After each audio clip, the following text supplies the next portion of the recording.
मुंबई शहर पोलीस भरतीच्या मराठी व्याकरणाच्या प्रश्नांच्या विश्लेषणामध्ये मी शुभांगी सुकरे तुम्हा सगळ्यांचं मनपूर्वक स्वागत करते। तर आजच्या व्हिडिओमध्ये आपण बघणार आहोत की या वर्षी म्हणजेच 2026 मध्ये जो 2024-25 चा मुंबईचा पेपर झाला, बृहन्मुंबई पोलीस शिपाई भरतीचा पेपर। तर या पेपरमध्ये मराठीचे टोटल किती प्रश्न आले होते, कोणत्या कोणत्या टॉपिकवर होते आणि प्रश्नांची लेवल काय होती, हे सगळं डिटेलमध्ये आपण या व्हिडिओमध्ये बघणार आहोत। त्यामुळे व्यवस्थित पूर्ण व्हिडिओ व्यवस्थित करायचा आहे। तर सुरुवात करूयात की मुंबईच्या पेपर मधले आलेले मराठी व्याकरणाचे प्रश्न। त्यातला आपला पहिला प्रश्न आहे बोलताना लिहिताना। तर यांच्या शब्दांचा प्रकार आपल्याला ओळखायचा आहे। बोलताना आणि लिहिताना कुठला प्रकार असेल?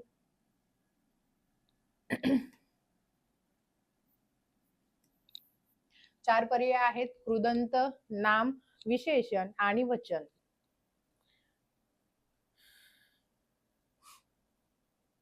तर बोलताना आणि लिहिताना याच्यामध्ये बोल हा धातू आहे, ठीक आहे। सेम लिही सुद्धा धातू आहे, म्हणजे धातूला प्रत्यय लागून तयार झालेले शब्द आहेत जे की वाक्याचा अर्थ पूर्ण करत नाहीत। मग वाक्याचा अर्थ पूर्ण करण्यासाठी यांना सहाय्यक क्रियापद घ्यावं लागतं। मग यांना आपण काय म्हणतो? तर यांना धातू साधित म्हणतो। पण धातू साधित पर्यायामध्ये दिलेलं नाहीये, मग याचं पर्यायी नाव आहे कृदंत। म्हणून ऑप्शन कुठला राईट आहे? पहिलाच पर्याय बरोबर। पुढचा प्रश्न आहे राजमार्ग या शब्दात कोणता समास आहे? द्वंद्व समास, तत्पुरुष समास, बहुव्रीही समास आणि कर्मधारय समास। राजमार्ग, तर याच्यामध्ये शेवटच्या शब्दावर आपण थांबतोय, म्हणजे दुसरं पद प्रधान आहे, राजाचा मार्ग, षष्टी विभक्ती तत्पुरुष समास, म्हणून ऑप्शन सेकंड आला राईट। पुढचा प्रश्न आहे कदाचित हा शब्द कोणत्या प्रकारात मोडतो? कदाचित सर्वनाम, नाम, विशेषण आणि अव्यय।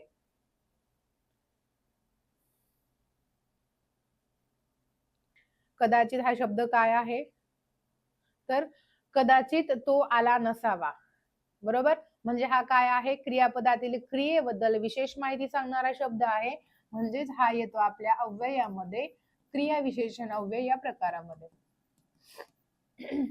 त्यामुळे हा काय आहे? अव्यय। अव्यय म्हणजेच अविकारी शब्द, म्हणजे वाक्यात नामाच्या लिंगवचनामध्ये कितीही बदल होऊ देत, हा कदाचित शब्द त्या नामाप्रमाणे कधीच बदलत नाही, म्हणून हा अव्यय ठरला। Option fourth right. पुढचा प्रश्न आहे अनेक वचनी शब्द आपल्याला खालील चार पर्यायांमधून ओळखायचा आहे: बिया, गठ्ठा, कांदा आणि तारीख।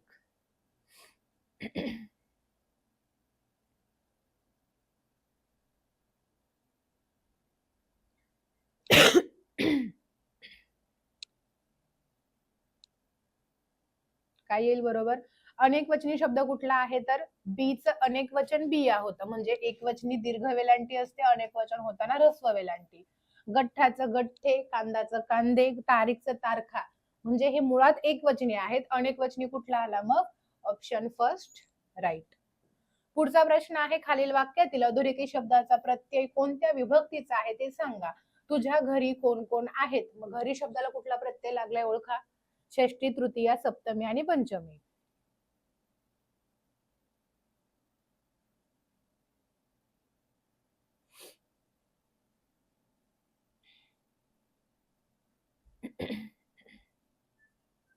काय येईल बरोबर?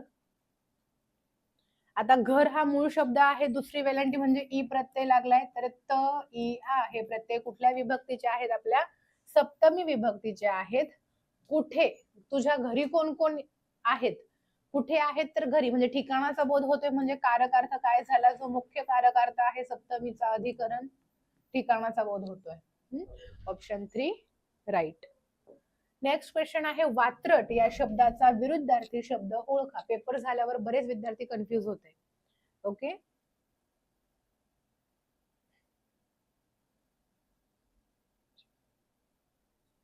वात्रट म्हणजे म्हणतात ना, हा मुलगा खूप वात्रट आहे।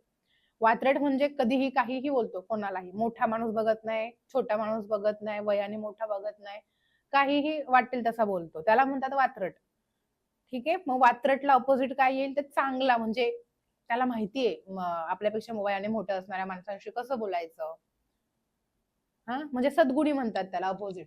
तर मुलांचं असं म्हणणं होतं की वात्रटला अपोजिट शांत येईल. अजिबात नाही. मग वात्रट म्हणजे मस्तीखोर नाही, मस्तीखोर वेगळा आणि मोठ्या माणसांचा अनादर करणारा वेगळा. येते लक्षात? त्यामुळे ऑप्शन फर्स्ट राईट. पुढचा प्रश्न, तो पुस्तक वाचतो या वाक्यात पुस्तक हा शब्द कोणत्या विभक्तीत आहे? कर्ता प्रथमा, कर्म द्वितीया, करण तृतीया, अपादान पंचमी.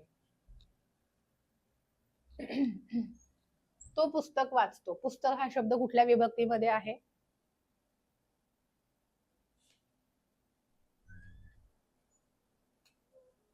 बघा, वाचणारा कोण? तो झाला कर्ता, वाचले ते काय? पुस्तक, पुस्तक झालं कर्म. आता इथे सुद्धा बरेच विद्यार्थी कन्फ्यूज होते. कशामध्ये? तर कर्म द्वितीया आणि कर्ता प्रथमा. का आहे कर्मच, बट कन्फ्यूज यामुळे झाले की याला प्रत्यय नाहीये, तरी सुद्धा द्वितीया का बरं म्हटलं? द्वितीयाला तर सला ते सलाना ते प्रत्यय असतो ना. ठीक आहे, म्हणून प्रथमा विभक्ती म्हणून मुलं कर्ता प्रथमा असं उत्तर देऊन आले होते पेपरला. ठीक आहे, बट इथे कन्फ्युजन तुमचं क्लिअर करून घ्या. हे कर्म आहेच, बट ज्या कर्माला प्रत्यय नसतो ती अप्रत्ययी द्वितीय विभक्ती असते. आणि जर सलानातेपैकी प्रत्यय असेल तर मग सप्रत्ययी द्वितीय. मग तो ओळखायला सोपं आहे, मग काय प्रॉब्लेम नाही. ठीक आहे, याच कन्सेप्ट, छोट्या छोट्या कन्सेप्ट आपण सगळ्या बॅच मध्ये क्लिअर करत असतो. ठीक आहे, मग याचं उत्तर आहे कर्म द्वितीय विभक्तीमध्ये आहे, अप्रत्ययी द्वितीय. Option second right. सागरासारखे विशाल हृदय या वाक्यात कोणता अलंकार आलेला आहे? उपमा अलंकार, रूपक अलंकार, अनुप्रास अलंकार आणि यमक अलंकार.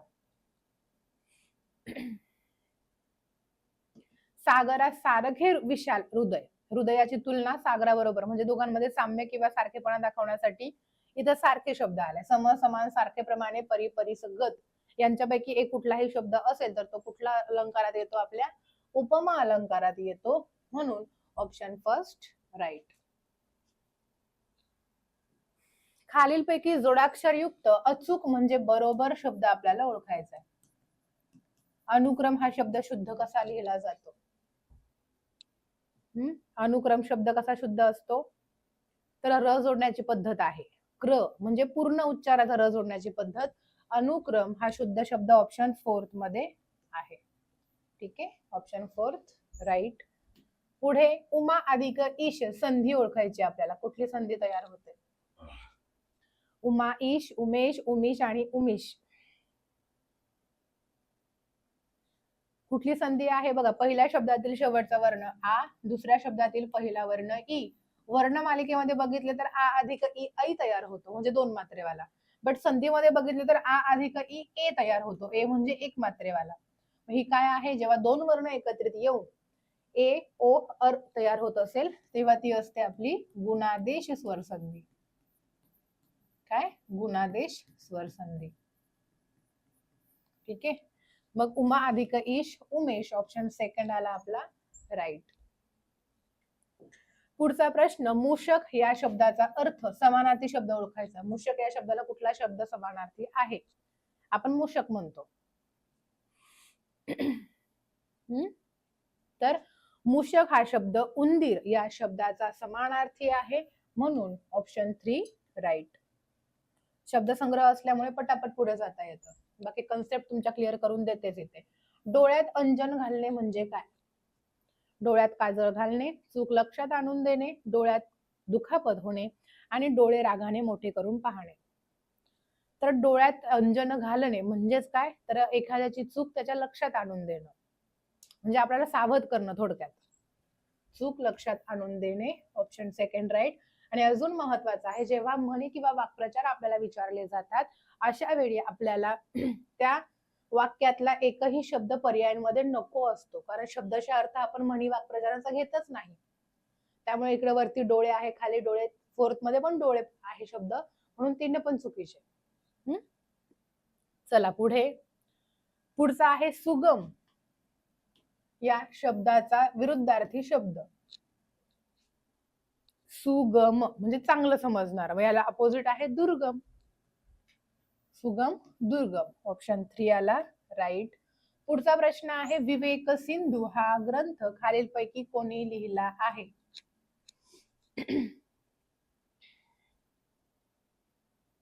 विवेक सिंधू, वाक्पतीराज, प्रवरसेन, भीष्माचार्य आणि मुकुंदराज.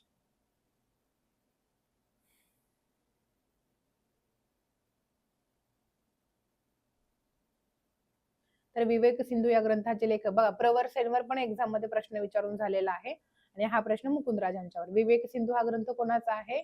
मुकुंदराज यांचा आहे. Option 4 right. आणि सेतुबंध एक्झामला विचारला होता, सेतुबंध प्रवरसेन यांचा आहे. ठीक आहे. पंचवार्तिक भीष्माचार्य तो पण एक्झाम मध्ये झालाय आणि ह्या सगळ्या कन्सेप्ट जोडायला वगैरे बॅच मध्ये घेतो आपण. पुढे माळी या शब्दाचं अनेक वचनी रूप काय होईल? माळीचं अनेक वचन. आता माळी, माळ म्हणजे आपला हार किंवा गळ्यातील माळ नाही आहे. ठीक आहे. माळी म्हणजे बागेत काम करणारा, तो माळी म्हणतो आपण. मग एकापेक्षा जास्त, 4 माळी 5 माळी, तो व्यक्ती. माळीचं माळीच राहतं, स्त्रीलिंगी नाही करायचे, फक्त अनेक वचन. तर माळीचं माळीच राहतं अनेक वचन, म्हणून ऑप्शन 1 राईट. पुढचा प्रश्न आहे, मीठ भाकरी या सामासिक शब्दाचं लिंग आपल्याला ओळखायचंय. तर सामासिक शब्दाचा काय नियम आहे?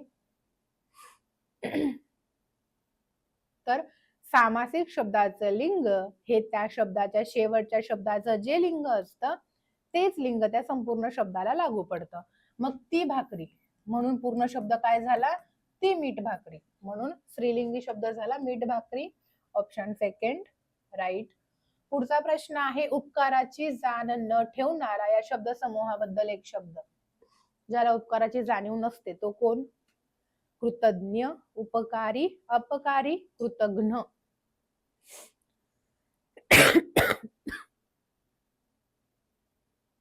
काय येईल बरोबर? तर उपकाराची जो जाण ठेवत नाही त्याला म्हणायचं कृतघ्न, आणि उपकाराची जाणीव असणारा तो असतो कृतज्ञ. Option 4 right.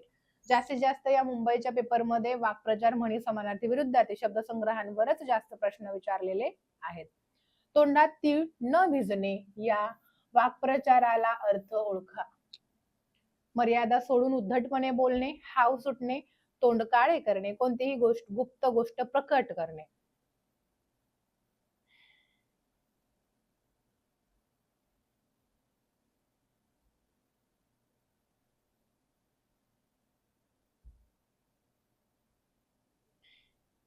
तोंडात तीळ न भिजणे म्हणजेच काय?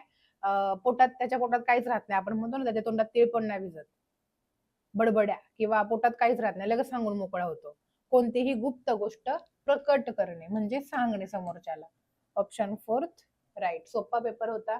खालीलपैकी भाववाचक नाव आपल्याला ओळखायचं आहे.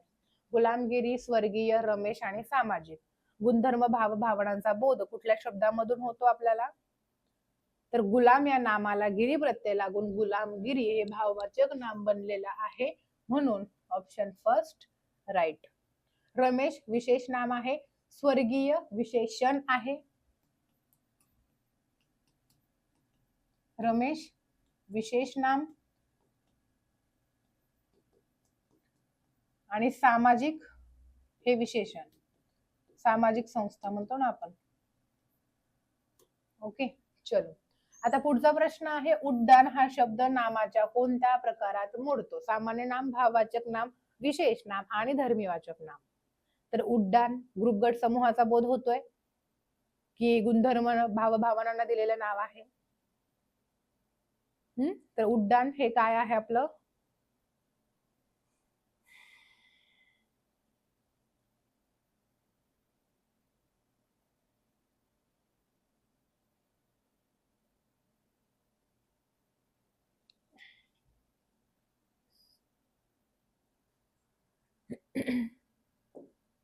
कुठला पर्याय येईल बरोबर?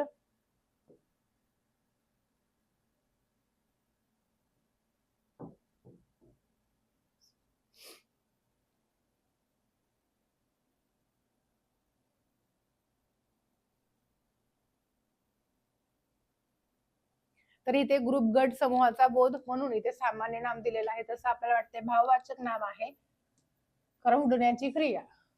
ठीक आहे, बट सामान्य नाम म्हणून उड्डाण शब्द दिलेला आहे फायनल आन्सर की मध्ये, म्हणून ऑप्शन 1 आपला इथे राईट आहे.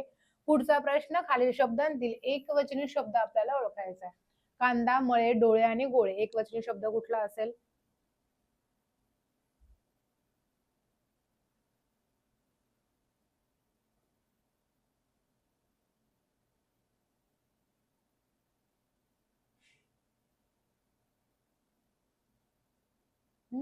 एकवचनी शब्द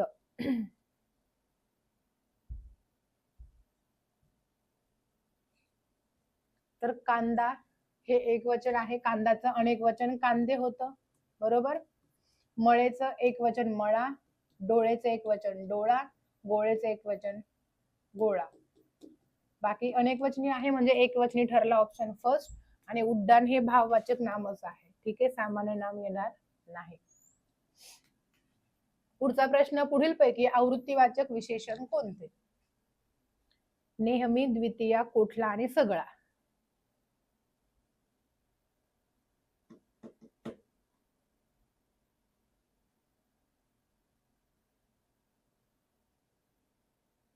आवृत्तीवाचक विशेषण कुठलं असणार आहे?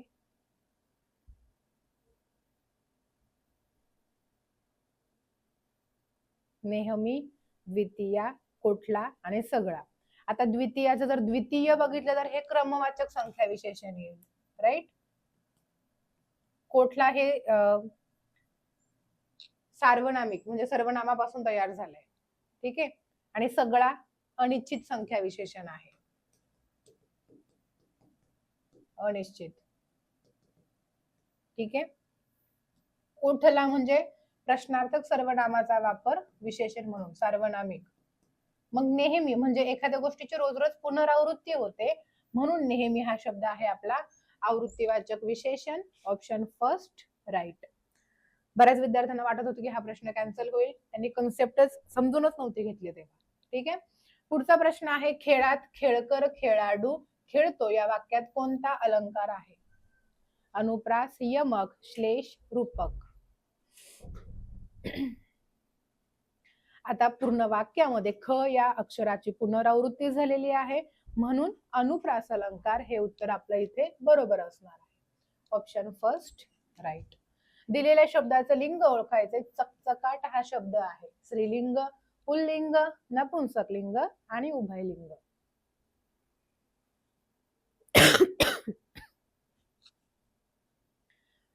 काय म्हणतो आपण?